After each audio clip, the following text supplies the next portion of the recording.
Welcome to the Rookie to Rockstar podcast. Tune in as we hear how local newbie investors overcame adversity, failed forward, and emerged victorious, completing deals that were completely outside their comfort zone. Now, prepare to be moved, motivated, and inspired. Here's your host, Eric Patterson.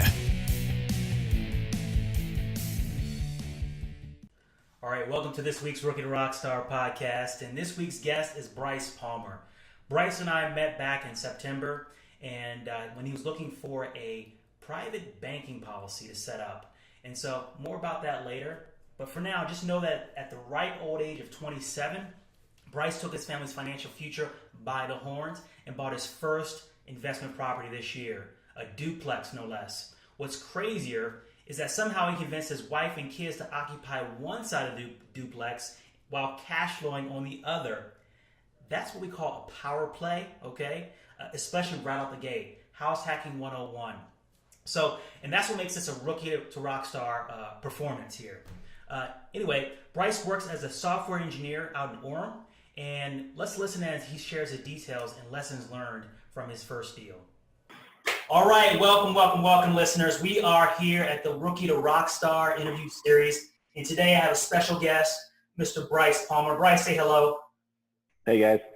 Awesome. So, Bryce, let's just jump right into it. I mean, we want to get some real good lessons learned. You actually you went from a rookie to a rock star. That's what it's all about. You did your first deal this year. So talk to me a little bit about kind of what you do for a living and how you transitioned into doing real estate investing. Yeah, okay. So I'm here in Utah, and I'm a computer programmer, so I'm in the code a lot. And then how I transitioned into a real estate investor is, I got my first property back in March, and we did some, honestly, I read a book called Rich Dad, Poor Dad, which a lot of you probably know, and that book kind of changed it for me. It was big, and that's when I realized that I needed to look for assets instead of liabilities. Awesome. Okay. And how did you come across this first deal? Tell us a little bit about it. Yeah. So my wife and I started with just a real estate friend, and he was showing us different houses, and we just really weren't finding what we wanted. And then I asked him if he owns any investment properties, this real estate agent, and he says no, I don't own any. And I was like, And I remember the principle of always trying to find someone that has done something that you want to do, and then follow them and ask them questions. Right. And so I started reaching out to some of my friends that had investment properties and how they got them, and he referred me to a real estate agent that actually owns investment properties and helps his friends get into investment properties. And so I contacted him there in Utah, and he had a house, a duplex, what we were looking for, that his buyers just backed out of because they couldn't get financing. And so we put up a backup offer on it. Things ended up going through, and that's how we got in our first duplex. Excellent. Now, I got to ask, what was your mindset at that time? Because quite frankly, I think a lot of folks would say, from what you said, you went from rich dad, poor dad, getting just really amped up and looking for your first property. In between there, was there any fears, any doubts, any concerns that you went through with you and your wife? Oh, yeah, for sure. Okay. So bringing my wife on board was something that was a little bit harder. She didn't really understand what it meant to get into a investment property, into with the end in mind to rent it out, right? That we would live there for a year and then leave. And so that was helpful, that she knew she was buying a house that wasn't going to be her final house. So that was helpful for her to figure out. Right. And explaining the whole paradigm shift of a house you live in is a liability because it's not producing cash flow for you. Right. So after she figured that out, that was really helpful. And one last thing that I'll add is I tried to do everything myself in the beginning. I tried to figure out how to like how to find the house myself. I was going to do it without a real estate agent as well. I was like, yeah, I'm just going to find it myself.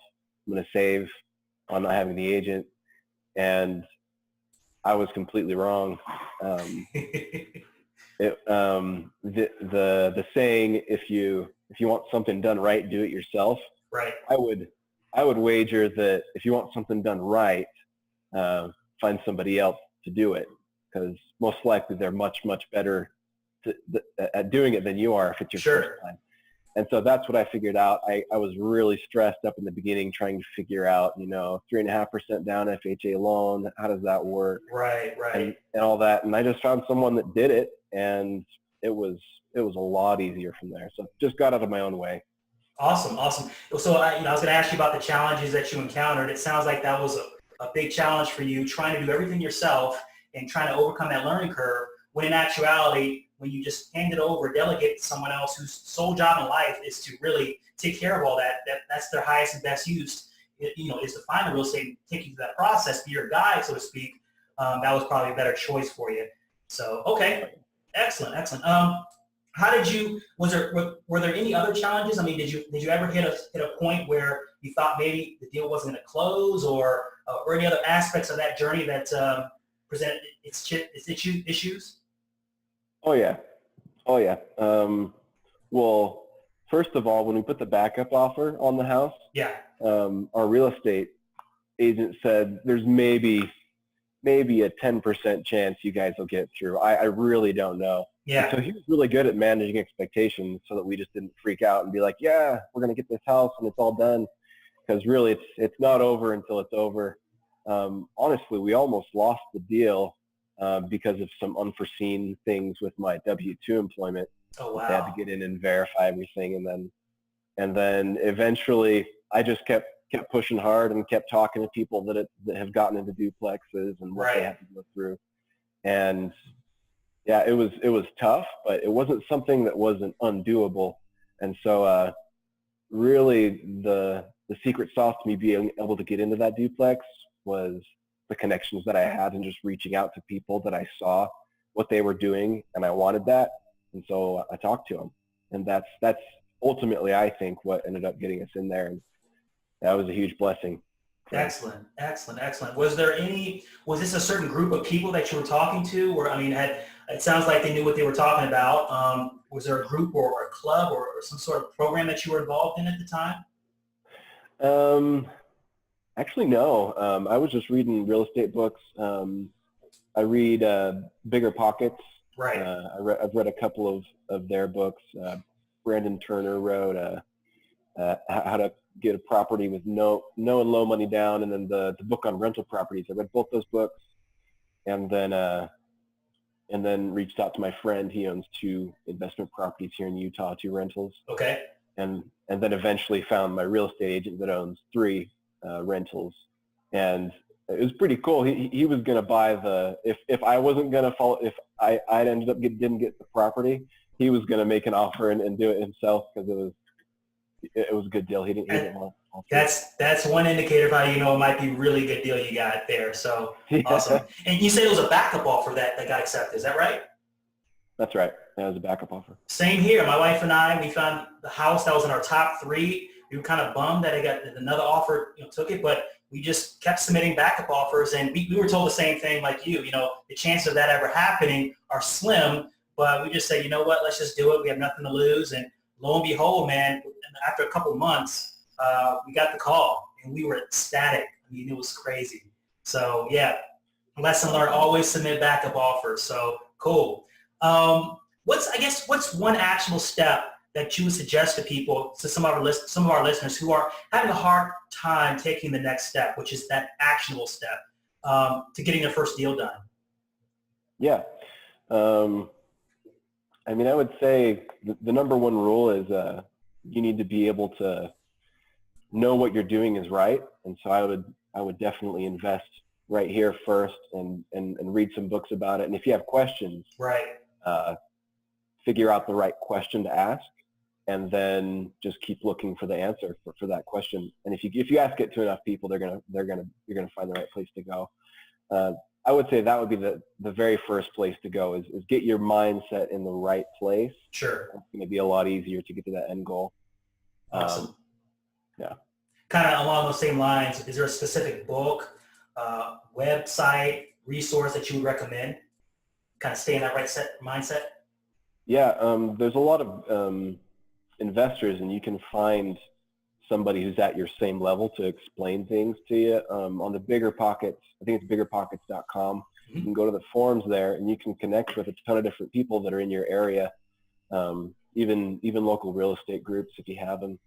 But there's lots of people that have done their first deals and their second deals, Right. and those are the people that you need to talk to because Okay. it's fresh on their minds exactly what they just went through to get their first deal. So that's what I'd recommend. I'm kind of curious. Thank you for that. Thinking about the duplex you bought, is your first investment property. You're living in one side, right, and you have tenants in the other. I'm just wondering, how are you handling the property management? Are you handling property management, or are you using a management company for that? Yeah, that's interesting that you bring that up. Currently, we're just managing it ourselves. Okay. We're renting to three college students, three girls that go to the local college there. Okay. And honestly, we haven't had any problems, and that's been really nice. But knock on wood, yeah. Yeah, so far, right? Cool. Right. And but when we leave, we'll definitely be putting a property manager in place to manage that. Because back to I don't know if it's rule number one, but if you want something done right, just hire a professional, and that'll open up a lot of time for you to do other deals. There you go. Cool. Well, as we wrap up, one of my final questions is, if you were to do it all over again, hindsight being 2020, is there anything you change? Oh man. Honestly, I think I don't think that I would do it differently, just because I know it was hard for me to figure it out, that I needed to hire someone to do it, and I needed to talk to people that knew how to do it. Right. But I had to prove to myself that I wasn't the person that was going to get it done, that I needed other people. So honestly, I don't think I would change that part. Excellent. No regrets. I love it. Well, Bryce, that is it, man. I appreciate you sharing your time, your experiences. I know there are others out there who are at that point. They're ready to take action. They're not quite sure how to do it, how to go about it. And just you sharing your story, I think, is inspiration in itself to hopefully help at least one person take that next step. So thank you again, and I appreciate it. Yeah, thank you, Eric. All right, we're back. Hopefully got as much out of that as I did. A lot of gold nuggets in that interview right there. Here are some of the takeaways in no particular order. Invest in yourself. By far, you are the number one asset in your life. It's not the real estate. It's not the stocks that you may own. It's not the gold. Because quite frankly, without you and your education and your knowledge, none of that would be possible. So in order to mitigate the risk going forward in your real estate career, invest in yourself, in your education. Hire professionals, right? So you could go around doing everything yourself, but the highest and best use of your time may not be logging in stuff on a database or making phone calls or actually buying a house, right? Hire someone whose sole job in life is to do that thing, and they do it well. Okay. Always submit a backup offer. I can speak from personal experience that this is so important. If you really want a house, submit the backup offer. You just never know when that first position offer will fall through, and guess who gets called? You. And it's like Christmas, I tell you. I'm telling you from experience, it is. Finally, network. As Bryce said, he wouldn't have been able to find the proper people that he needed to without networking. It's called network for a reason. It's not called net sit. So when my mentor told me that, it's called network, not net sit, for a reason. So network, and there's great resources at the different real estate investment associations around this local area. So with that said, let's move on to my next piece of candy here. And that's exactly what this is. I'm about, offering up value, practical value that you can use. And so this is, to me, I consider this part of this session of this series one of my favorites, because it feels like, I don't know if you remember as a kid, in the cereal box there's that prize, right? So you get the prize at the bottom. Sometimes you don't even eat the cereal, you just dig your grubby hands in there and get the prize at the bottom. That's what this is. And so this particular time around, we have Tony Hellman. Tony Hellman is a Keller Williams realtor who did a phenomenal presentation on market analysis in Salt Lake City and the surrounding area this upcoming year. So if you want to know what's going on in this area, I highly suggest you check out this link. We did about a 9-minute interview, and we give away the presentation, the actual PowerPoint slides. So if you're wanting to know what the numbers are looking like in terms of residential sales in this area, check out that presentation. You won't regret it. And it'll allow you, another mentor mindset, adapt. You can make money in any market as long as you adapt accordingly. So if you want, there's no crystal ball, but this is as close as you'll get to it, okay? So check that link out right there. Finally, as I said, I was talking about what we call private banking policy, and this is just really a powerful cash flow management system. This is what I do, and again, Bryce came to us because he was looking for this. He read a book called Becoming Your Own Banker. A lot of people call this infinite banking. It's essentially an insurance-based cash flow management system. And for Bryce, what we're doing is we're setting him up so that the next time he buys an investment property, he won't have to come with his own money. He'll pay 0% down on his next investment property because he's borrowing from his own, from another entity, right? Another funding source that is Fannie Mae compliant. How about that? It's tax-free growth. It's liquid. He can access it anytime. It's a guaranteed line of credit. And it will double his returns, right? It'll double his returns because essentially his money's growing in two places at one time. And of course, with this vehicle, it'll protect him in the event that he passes away prematurely, and it will indemnify his family. So if you want to look more into that, I'd be happy to go through that with you. I am in the process of creating a video series. And so I would love to send that over to you once that's done. Email me at epatterson@paradigmlife.net. All right, that's all I have. Hopefully you enjoyed that, and I look forward to sending the next video of our next Rookie to Rockstar to you next week. Okay, thank you. Have a good one.